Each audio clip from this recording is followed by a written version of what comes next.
Hello, everybody. Dave Neal here, stand-up comic host of Bachelor Nation News. We have Tammy slamming producers again. She says the franchise puts its white characters on a pedestal, and she's got some receipts. She talks about her experience on the show. Now that she's off contract on the podcast with Dusty and Peter, Pilot Pete, he also talks about how he's no longer in good standing with the show. I think it's a fascinating listen, so listen along with me at DNeals on Instagram. And also, if you want some extra content, we'll get into Tammy, but if you want some extra content, I just posted a stand-up clip I had from last night at a bar show in Santa Clarita, which is like an hour north of Los Angeles. And it was actually kind of funny. The host brought me up and told the story of the first time my fiance and I kissed. I actually was doing a show out of town, and Tasha and I kissed. And if you want to hear that story, it's on my Patreon. I don't think I've ever shared it before. It's uploading right now. It's a bar show. It's a little bit of a dirty set. A lot of comics don't share these types of sets because it's in front of an unruly crowd. Like if you look over here, I'm performing in front of some green screen at some brewery. Although I got to tell you what, the pretzels were so good. I ate a pretzel. That's right. I'm on the carb bandwagon, folks. Anyway, go check that out. Patreon.com/Dave Neal, where we do private live streams pretty much every day, plus all the bonus stand-up comedy. So Tammy talked about quitting The Bachelor and said, I'm done with this franchise. She kind of backtracked from that, but then went on the Game of Roses podcast and said, am I just a joke to you guys? And that now she's on the Bachelors in the City podcast. So let's just have a listen to a few different clips, and it gets really good. The last half of this gets really good, but let's just have a listen. I thought we were good, and then you posted a picture of your brother getting engaged, and I said, this could have been us, but you planned. Obviously, it's a joke. You would have never ended up with me. It was so funny, and then he unfollowed me, and I'm like, ooh, okay, that hurt a little bit. You know what it was? Pete, what's up? That was funny, man. All right, listen. I look back on it. Pete unfollowed Tammy. So he hasn't talked to Tammy since, I believe, a 2-on-1 date is when he let her go from his season. So it's kind of funny. Several years later, we're still kind of unraveling the old Christmas lights here, untangling, I should say, and still figuring some information out. Now it's a couple months removed from there. And so, yeah, that is funny. And props to you. Maybe I was a little bit dramatic. I feel like, maybe a little bit dramatic. He unfollowed her for a joke. It's so the petty drama that happens in Bachelor Nation. But hey, good for them to actually have this conversation now. And let's skip right to the 10-minute and 40-second mark here, where Tammy talks about kind of the hustler that she is. Let's talk about who you are and the jobs you do and why you're so driven before we get more into Bachelor Nation. So yeah, I think I'm the only person in Bachelor Nation that still kept all of her 6 jobs. I still do every single thing that I did before the show. So I do real estate, insurance, marketing, I bartend. I also do some commercial acting and modeling, and I think that's it, right? I invest in real estate and I flip properties, so... That is so commendable. Remind me, I feel like 3 of those jobs don't exist. I feel like 6 jobs, that's a lot. Out in Syracuse, right? When you started the show? Yep. Born and raised in Syracuse, and now I live in Syracuse, LA, and Tampa. But I think what a random combo. Syracuse, Los Angeles, and Tampa. So she goes on The Bachelor and doesn't tell anybody she's leaving for the show. Let's have a listen to that. We're going to get to the goods in a second. We're just painting a picture here first, folks. It took you a while to tell your mom. How did that combo go? I didn't tell her at all. I didn't tell anybody.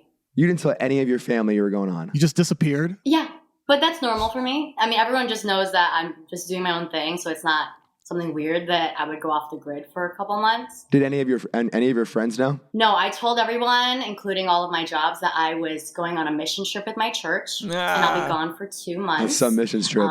The Church of the Fantasy Suites. Yeah, the mission of a century. That's funny.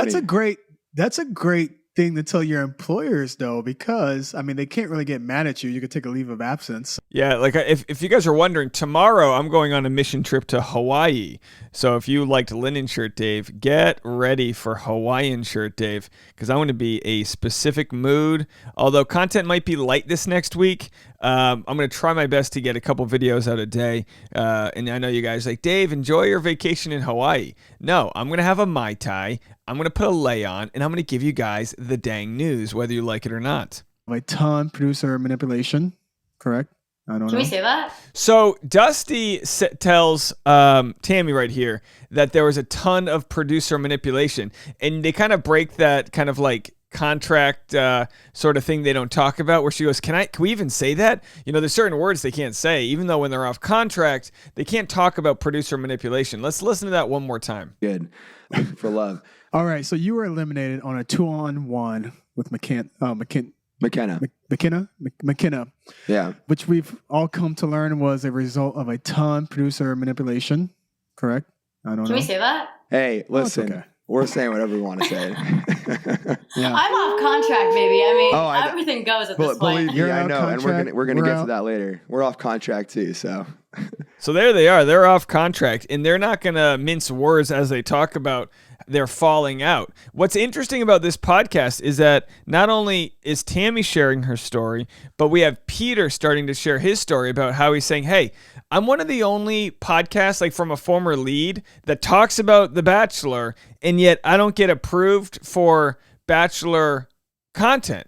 So apparently the producers don't approve Bachelors in the City. Just so you know, like Clayton Eckerd, I've asked him and requested for him to do my podcast, and he, I had to pitch what I wanted to talk about, which actually has very little to do with The Bachelor, the show. I wanted to talk to him about men's mental health and sort of evolving from being an athlete to how he's transitioning into the athletic pro athlete life, where he was trying to go pro. And I wanted to talk to him about some higher form things. And I have not heard back yet on whether or not I'll be allowed to. But, that's what they do, is they don't let you, they're very careful on what shows they let you go on. And if you're not approved, you're not approved. And it's pretty insulting that he was the lead on a show and they won't let contestants go on his podcast. It's like, let me eat, man. What hurt is it to you? Dustin and everyone has opinions of the show, of their experience. It gets good. Great opinions, bad opinions in between. I think the show does. Because I'll just say this. You think I give two shits about the show? Like, yeah, the show's fine and all, but I want to talk about some higher things. I mean, how many times do we pull a tweet from someone and then go into some rant about purity culture? There's so many bigger things I like to talk about that, yeah, it's fun to be like, oh, who said what on the beach? You got bit by a crab? Ooh. A lot. I think, and again, I'm just going to pat myself on the back here. I think I can pull more out of contestants than a lot of these podcasts that they're doing. I'm not blaming this is interesting stuff. I'm just saying people have lived their whole lives before going on the show. There's way more to them, stories and lessons they've learned, than what we saw on the beach, that I want to get past some of what looks like salacious content and headlines and actually have some real conversations. I don't know if that's going to happen. It changed a lot of people's lives for the better. And, that can't be disputed. And people also do struggle, no doubt. And everyone's entitled to their opinion. So no doubt. I want to open the floor to you to kind of vent, speak your mind, say as much or as little as you're comfortable with. Let us hear you out. Okay. So I have always been an advocate for the show after your season. Like I always had their side when it came to like arguments with the audience, arguments with other cast members, because everyone has like their traumas that come with the show, of course. We all know what we signed up for. It's just hard to deal with it, no matter what magnitude. And I felt like I was always a team player for them, and we were working on a big project together, and we had disagreements, and it didn't end up working out. And I just felt really hurt because I did so much for the last 2 years, fighting for their side with every aspect. So this is where she talks about quitting The Bachelor. We don't know what the project was. But she was doing something, working with them. She'll never say. And we're like, what was it? What was big enough that you got so upset about this? We don't know.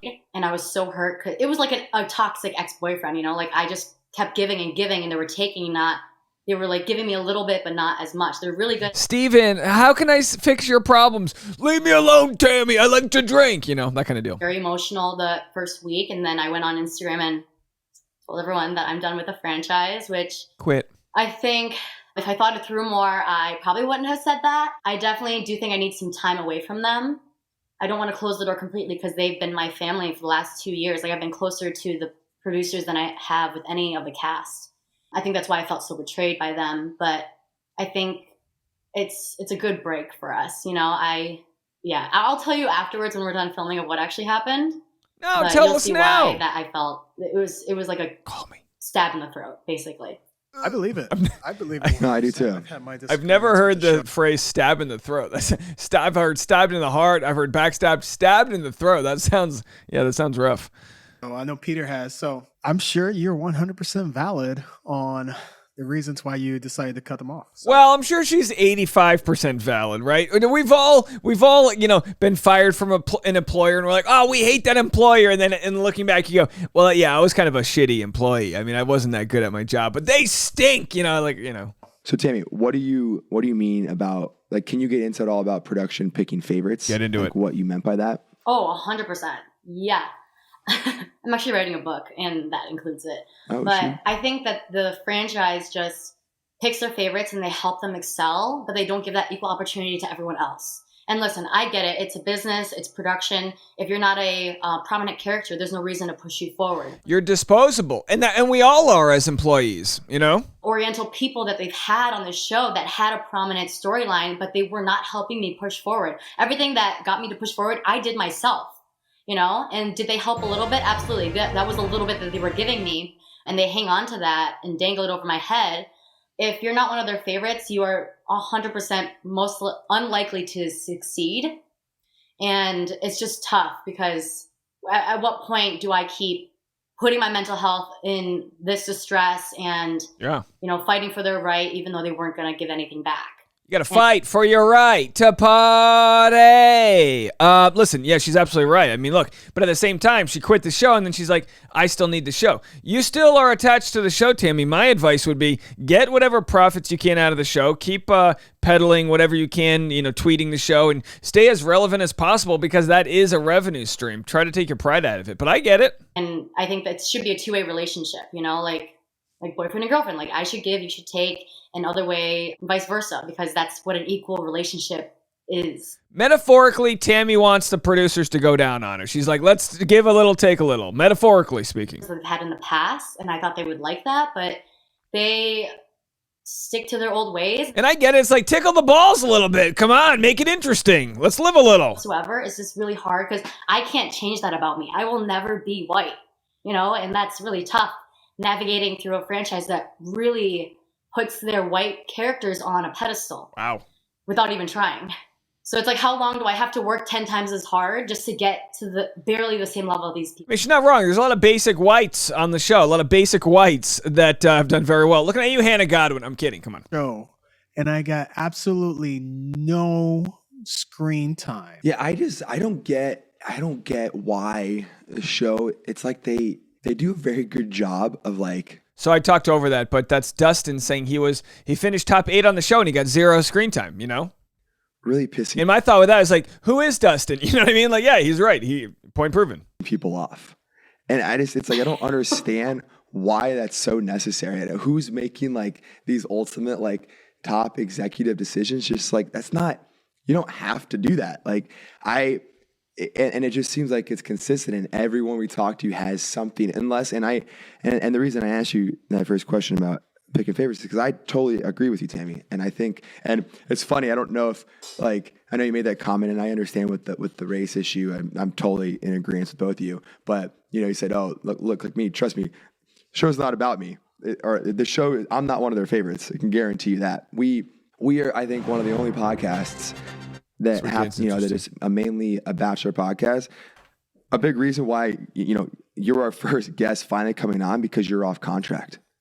No, They won't allow anyone else to come on our show for whatever reason. I don't know what I did to piss him off, or what Dustin did, but it's just like, it's true. We sacrifice so much, a lot of emotional like vulnerability and just putting yourself out there. And it's like, you don't have to kind of treat us that way. Like, I'm not saying anyone here to feel sorry for us. Like, yeah, we were given a really cool opportunity, and it's definitely changed a lot of our lives. But why do you have to go and like just make it toxic at some point and just cut people off? All right, so the question is, why do you have to go make it so toxic talking to the producers? My thought with that is that no one has ultimate job security on the show, producer-wise, so they're constantly just looking to get to the next dramatic or sensationalized story. So when they're done using you, they're on to the next person. They're so focused on the next thing that it's like, all right, Peter no longer gets us clicks. We're done. We're moving on. Tammy no longer gets us clicks. We're done. We're moving on. And you can hate that as the employee, but that's kind of the situation it is. And that's when I talk about the sort of anti-work culture that exists. It's not to say people don't want to work. It's to say people don't want to work for employers who have so much power. Finally, there's a labor shortage in society, so people are getting more power. They're unionizing at Starbucks and Amazon, which is an amazing thing. It's an amazing thing to want to have a basic livable wage, to not want to have 6 jobs. I get that Tammy holds that with pride. I've got 6 jobs, but dang it if we don't live in a country where we can't just live off of one job. How about one 40-hour-a-week job? I mean, I don't remember the last person that worked only 40 hours a week. I don't know if you guys know this. I'm recording this at 5:15 in the morning right now because I got to get my content up for the day. And I was at a bar show last night doing stand-up for $10. It cost me $18 in gas. The point being, I'm not complaining. I love what I do. I can work so hard because I'm building equity into my job, my career. I'm not working for somebody else. I'm not just hourly on the clock. Otherwise, I'd still be sleeping right now. So I love what I do. But the idea that what the hell am I even talking about? You know, but the idea that they're just disposable, it's like you are disposable until you're no longer disposable. The reason why the Bachelor producers don't have their contestants go on this podcast is because there are bigger podcasts that will serve the need, like small YouTuber Nick Vile. Those bigger podcasts have a bigger stretch, bigger reach, and maybe Nick's in their pocket with like giving them a safe interview. I don't know. I'm just saying, there's always more to it. All right, let's go to the 4730 part, and then we'll just wrap it all up here. Here's Tammy teasing a big project she's got in the works. She doesn't say what it is though, but it's a big project. With you like 10 minutes. Yeah. How am I supposed to spill out my whole life traumas with you in 10 minutes? Yeah. No. Truth. All right. Well, Tammy. So would you do real quick, would you do another show? I'm working on another show, yes. Oh, can you spill anything? I can't spill anything because I'm not familiar with this network. Can you tease it? Can you tease this? Yeah. I'll definitely no longer be a secondary character like I was on the Bachelor franchise, so. Oh, no longer a secondary character. Plus, she also promotes her new YouTube channel, Tammy K. Lifestyle, travel, entrepreneurship, 1,000 subscribers, brand new to YouTube. Let's just see what her welcome says. Starting an online store. Oh, she's monetized her welcome to the channel. All right, she's not messing around. How's she already monetized?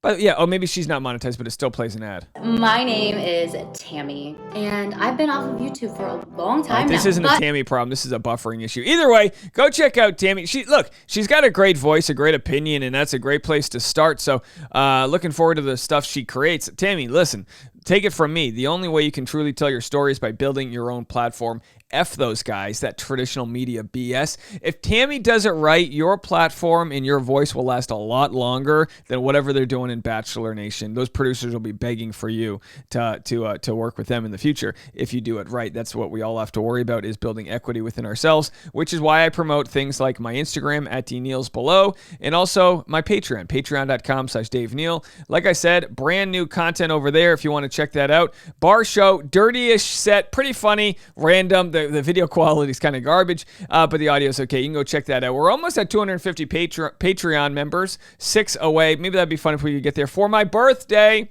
which is May 1st. I'm going to be doing a birthday live stream May 2nd. It's a Monday. I'm heading to Hawaii for this week, but you'll catch me with my Hawaiian energy, giving you guys all the goods. If any breaking stories are out there, we'll be there for you. In the meantime, hang out. We got content all day long. Patreon live stream at 10 a.m. today. Bye, guys.